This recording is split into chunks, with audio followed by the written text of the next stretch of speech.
Thousands upon thousands march in Toronto against lockdowns as a new study shows that populism is surging throughout Canada. In this video, we're going to take a look at the latest marches where patriots across the Great White North are indeed demanding an end to their repressive COVID restrictions, how a number of pundits are recognizing a massive turn to the right among Canadians, and how one study in particular shows populist sentiments surging throughout the nation. You are not going to want to miss this. Greetings, everyone. Dr. Steve here with you. Great to be with you. As always, we are your antidote to fake news, as each and every day we analyze current events in light of larger conservative trends to help you to think better so you can feel better in these crazy and turbulent times. So if you haven't already done so, you know what to do. Make sure to smack that bell and subscribe button. Before we begin, let's give a huge shout out to the sponsor of this video, and that's BioTrust and their awesome immune system supporting product, Ageless Body. With our rapid advances in science over the years, there are much more powerful and effective ways to boost our immune systems than just taking mega doses of vitamin C. In fact, our sponsors over at BioTrust had combined 4 of the world's best immune supporting powerhouses along with that mega dose of vitamin C into their #1 immune support product, Ageless Body. Simply put, Ageless Body provides you 5 of the most powerful immune support ingredients available, and best of all, if you click on that link below today, you can now get Ageless Body at their lowest price ever, a 51% off with free US shipping to boot. So do not wait, click on that link or go to agewithsteveturley.com. All right, guys, let's dive right in here. It looks more and more like the world has had it with these lockdowns. We had the election in Madrid, Spain, just a couple of weeks back, where the anti-lockdown parties won huge. We had the elections in Pennsylvania just a few days back, where voters overwhelmingly voted to strip their governor of his emergency lockdown powers. And now we're seeing the good citizens of Toronto rise up against their nation's punitive lockdown measures. Just a few days back, thousands upon thousands of people marched in downtown Toronto, calling for an end to the COVID lockdown. The march was part of the worldwide Rally for Freedom marches. They're actually sponsored all over the world, and it was marked in other Canadian cities as well, including the national capital of Ottawa. On their Facebook page, organizers wrote, quote, "The government is simply not listening and the media is not letting up. While this protest is not going to change everything, showing up in numbers will show that the consensus is shifting and send a clear signal to the rest of the population that it is time to end the lockdown." Amen and amen. Love it. Former Member of Parliament and leader of the People's Party of Canada, Maxime Bernier, spoke to the massive crowd, defending Western civilization and Western values against the tyrannical technocrats behind the lockdowns across the West. Now, that kind of rhetoric and these massive protests drawing tens of thousands throughout Canada are once again igniting a number of articles of late, noticing a surge of right-wing populism going on right now as we speak in Canada. As we can see for ourselves, Canada's nationalist populist movement, the Patriots movements throughout Canada, are indeed surging as we speak. Take a look at some of these headlines. This is from January this year. Canada's right-wing extremism problem. Now, of course, keep in mind, all right, these are articles all coming from the far left-wing activists disguised as journalists, all right? But nevertheless, they are clearly, as you can see, panicking over what they're seeing in terms of the rise of Canadian patriotism and populism. That same month, another article appeared, "Canada's not immune to Trumpism," and the tagline is, "There is ample evidence that the buds of authoritarianism are already germinating here. Canadians should not be complacent." Or this one from just a couple of weeks ago in April, "Canada needs to brace itself," brace, I love it, "for the next chapter of far-right extremism." And all of these articles are seeing the same thing. Canada is indeed seeing a surge in nationalist, populist, patriotic activity. Take, for example, this study that was just published last year. It's so interesting. Canadians among most active in online right-wing extremism. Now, again, keep in mind, all this extremism talk is coming from a far left, frankly, a radical left, cultural Marxist media, so take it with a grain of salt. But a study led by the UK-based Institute for Strategic Dialogue think tank identified more than 6,600 online right-wing channels with an inordinate number of Canadians active in posting. They found in most of these forums, Canadians were, quote, highly active in their interaction with the channel, either by commenting, posting, agreeing, and the like.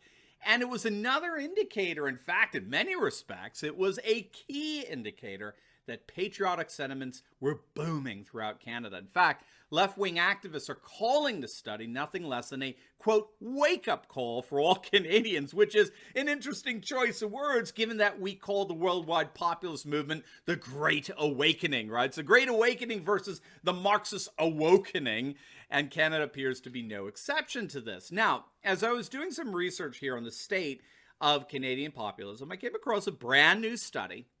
It was just published literally a few weeks back, entitled Reimagining Populism to Reveal Canada's Right-Wing Populist Zeitgeist. It's a fascinating study because the scholar argues that populism in Canada is actually quite different from what we see in the States or in Europe. It certainly has overlap, for sure, as our dear Canadian subscribers here would confirm. Just to be clear, all populist movements share a common political animosity. All populist movements exemplify a deep distrust and antagonism toward the globalist political class. But given these similarities, according to this study, scholars have not given sufficient attention to the uniqueness of Canadian populism, and therefore they wrongly assume that populism is not growing in Canada. Many scholars have not given sufficient attention to the uniqueness of Canadian populism, and therefore they wrongly assume that populism is not growing in Canada. That's the basic argument here. But according to this study, that assumption is absolutely false. Populism, rightly understood, is indeed flourishing in Canada.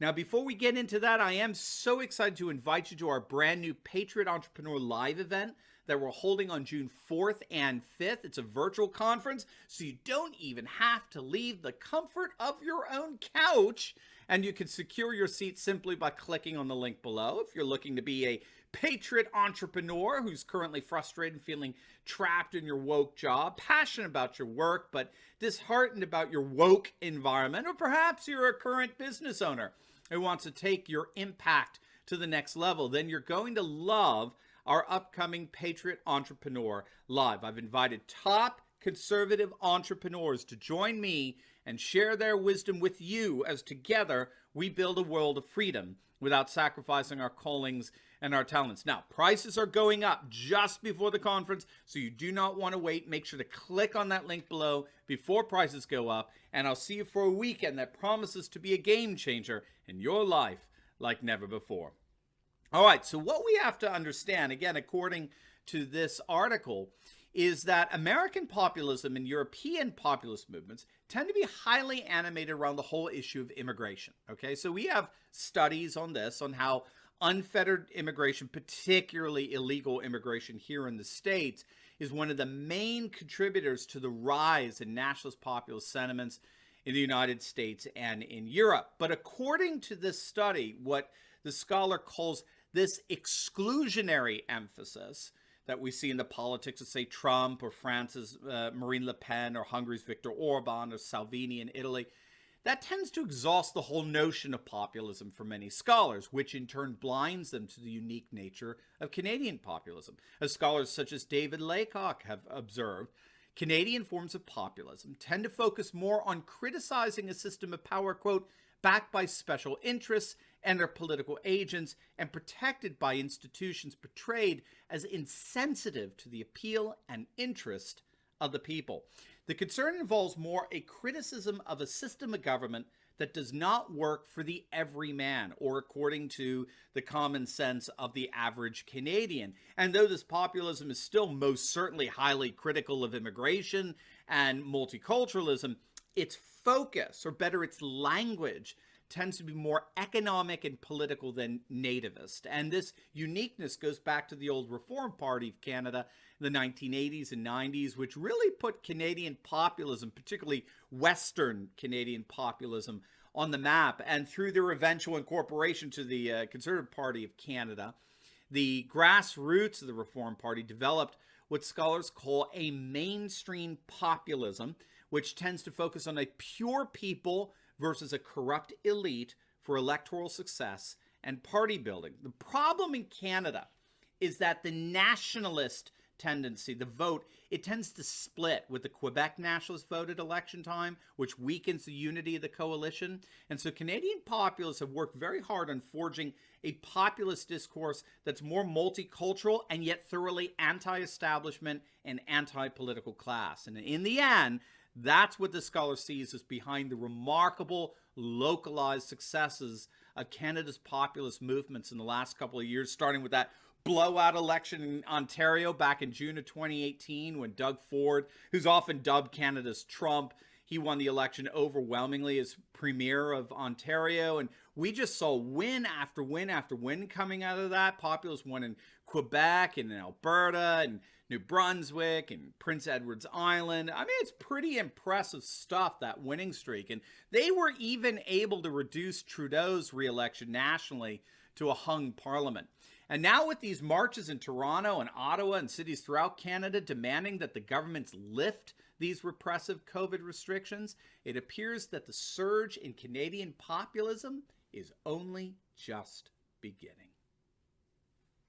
Now, before you go, you'll definitely want to check out my latest video. I just uploaded it. So now CNN's Chris Cuomo just ended his career as he admits he inappropriately advised his scandal-ridden governor brother. We talk about the bombshell revelations that Chris Cuomo blatantly crossed the fundamental ethical line in journalism, right, between reporting and politics, how members of the mainstream media are quickly distancing themselves away from him, and why in the end this may indeed be the full-blown scandal that ends Chris Cuomo's career. You're not going to want to miss it, so make sure to click on the link, and I'll see you over there.